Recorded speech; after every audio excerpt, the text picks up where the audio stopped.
Hello and welcome to this tutorial in which we are going to learn the basic formatting options in Excel so that we make our document look presentable. Just imagine that you are working for Juicy Fruits company and your boss has asked you to make weekly sales report which looks like this. So we have the company title with a colorful background, the report title with a date, the headers of the column, the days, the quantity of fruit sold, the total quantity of each fruit sold, the unit rate and the total sale amount of each fruit, and the grand total sale amount for the week. There is a tax computation at 5%, a note, and a sales incentive summary. The incentive is such that the sales staff gets 10% of the sale amount as their incentive, which needs to be divided equally amongst the number of sales staff present during that particular week. So let's begin. I'm going to open an Excel sheet this time from within Excel. So we go to File, Menu tab and click on New and then select a blank workbook. Now what do we have here? First is the title of the company. Then we have column headers. We will write the title of the report in a bit. So day, we have mango, orange, apple, lemon. Mango, I'm going to start typing. I'm using arrow keys to move around. Mango, orange, apple, lemon. And then we have date below. So first we are going to have a date format applied here. So let me right click on this, format cell, select the number tab and date, and I'm going to select this particular format of date, and let's begin with 7th Jan 2018. So since I have selected a date format and I typed in 7-Jan, it automatically picks up the current year and presents the date. Now, if you remember, we said that if we apply a particular format in Excel for the number, it treats it in that particular way and we can have operations on it. So if we want to have days followed by 7th Jan, what we can do here is write a formula equal to, and I'm going to select using the mouse or arrow key, whichever you like. I select this particular date plus 1. So there you see it is 8 Jan. And then I'm going to drag this formula to the cells below. When you are in a particular cell, if you see the bottom right corner of the cell is little bit darker than the other corners. This corner can be used to drag the cell formula or the cell contents to any other cell.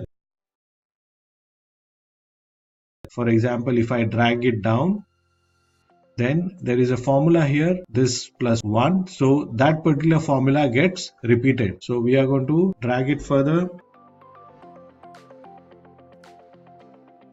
Alright, so these are the 7 days. Then we are going to have total quantity, unit rate, and total amount. Let me adjust the width of column A to accommodate the total amount written here, which just overflows the column width. To do that, I bring my cursor in between column A and B. So if I want to edit the width of column A, I bring it between A and the next column. The cursor changes to 2 horizontal arrows. I keep my left mouse button pressed and drag the column to the desired size. Alright, so now is the time to enter the data for the quantities sold for each fruit. There are various ways in which you can enter this particular data. One is the manual way. So let's try that. For mango, we will enter manually all the data. So I'm going to enter randomly some numbers.